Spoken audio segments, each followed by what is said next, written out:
First Corinthians chapter 10, verse 13.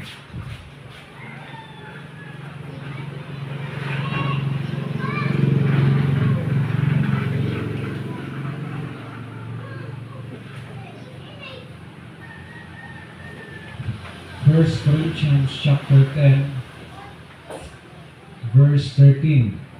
Ano na? Nasit ko lang Ginoo, 1 Corinthians chapter 10, verse 13. Bear not no temptation, taking you but such as is common to man. But God is faithful, who will not suffer you to be tempted above that you are able, but with the temptation also make a way to escape, that you may be able to bear it. Nasa dili, bear not no temptation taking you but such as is common to man.